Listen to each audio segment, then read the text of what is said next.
मिति 2082 साल 12-29 गते राति अन्दाजी 2400 बजे भरुवा बन्दुकको छर्राले लागि मानिस मृत्यु भएको ज्यान सम्बन्धी कसुर सम्बन्धी घटनाको विवरण यहाँहरूलाई म जानकारी गराउन चाहन्छु। जिल्ला प्रहरी कार्यालय प्युठानबाट करिब 50 किलोमिटर टाढा र इलाका प्रहरी कार्यालय पुजालीबासेबाट 17 किलोमिटर कच्ची अप्ठ्यारो मोटर बाटो रहेको छ। सूचना प्राप्त पश्चात तत्काल इलाका प्रहरी कार्यालय पुजालीबासेबाट असै साहबको कमान्डमा 3 जना प्रहरी एम्बुलेन्स सहित घटनास्थलमा पुगेपछि घाइते 2 जना र अन्य 2 जना गरी 4 जनालाई प्रहरीले उद्धार गरी घाइते 2 जनालाई उपचारको लागि प्युठान जिल्ला अस्पताल बिजुवारतर्फ पठाइएकोमा निज घाइतेहरू जिल्ला प्युठान नौबैनी गाउँपालिका 4 खबाङ बस्ने वर्ष 19 को सुशील परियार अवस्था गम्भीर र गौमुखी गाउँपालिका 4 वाग्लीबाङ बस्ने वर्ष 18 की एक बालिका, उहाँको चाहिँ बालिकाको नाम हामीले गोप्य राखेका छौं, अवस्था सामान्य रहेकोमा निज घाइतेहरूलाई तत्काल थप उपचारको लागि लुम्बिनी सिटी अस्पताल बुटोलतर्फ रिफर गरिएको। सोही राति 2:30 बजे जिल्ला प्रहरी कार्यालय प्युठानबाट म प्रहरी मेरै कमान्डमा हरि भट्टराईको कमान्डमा सोको टोली सहित 11 जनाको प्रहरी टिम हामी घटनास्थलमा बिहान करिब 6:45 बजेको समयमा हामी त्यहाँ पुग्छौं र पुगे पश्चात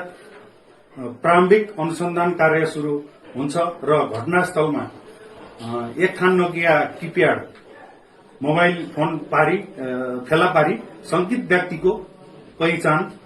सोही मोबाइलबाट हुन्छ र उक्त व्यक्ति गौमुखी गाउँपालिका 4 खलबाङ बस्ने वर्ष 27 को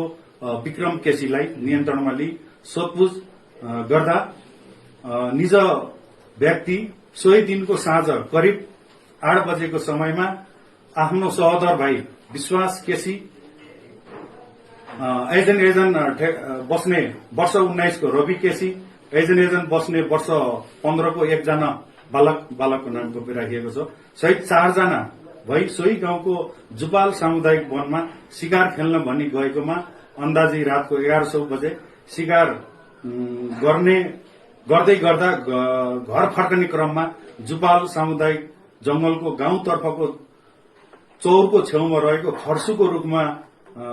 खर्सुको रुखमुनि बनमाराको झाडी हल्ली पात पतिङ्गर प्लास्टिक जस्तो बजेको आवाज सुनि निज विक्रम केसीले जंगली जनावर बदेल रहेको आशंका मानी आफ्नो साथमा रहेको लोड भरुवा बन्दुकबाट फायर खोल्दा मानिस चिच्चाएको आवाज आए पश्चात उक्त स्थानबाट भागी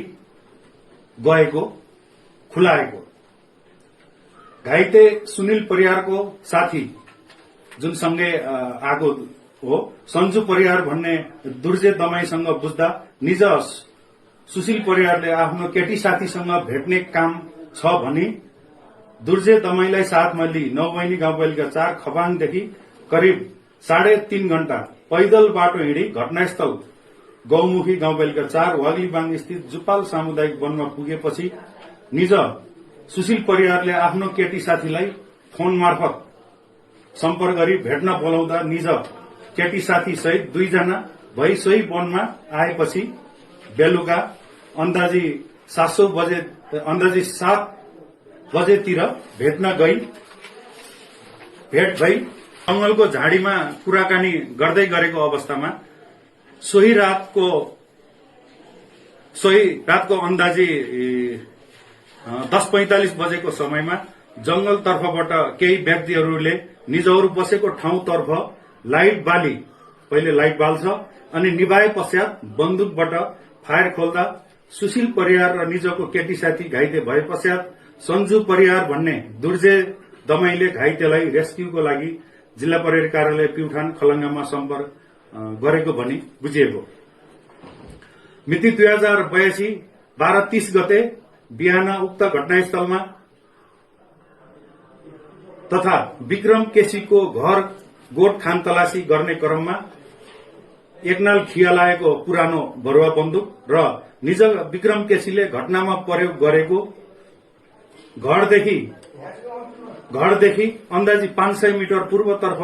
तोरण जीसीको खर्याङ बारीमा रहेको ओडारमा लुकाई छिपाई राखेको अवस्थामा एकनाल साबुत अवस्थामा रहेको भरुवा बन्दुक बरामद गरिन्छ। विक्रम केसीसँग गएका विश्वास केसी, रवि केसी र एकजना 14 वर्षको बालक वारदात पश्चात घटनास्थलबाट भागी फरार रहेको अवस्था रहन्छ। पछि मिति 2082 12:30 गते साँझ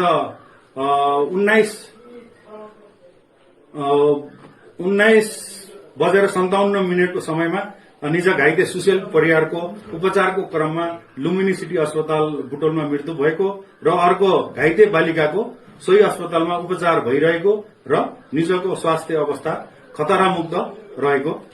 अवस्था छ। विक्रम केसी सँगै गएका विश्वास केसी, रवि केसी र एकजना 14 वर्षको बालकलाई खोजतलास गर्ने क्रममा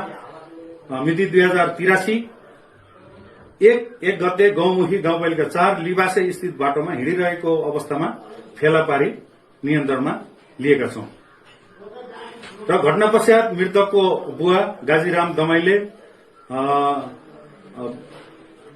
83 1 गते निज व्यक्तिहरू उप ज्यान सम्बन्धी कसुर मुद्दामा जाहेरी दरखास्त दिनुभएको छ र नियन्त्रणमा आएका व्यक्तिहरूलाई पक्राउ गरेको मितिदेखि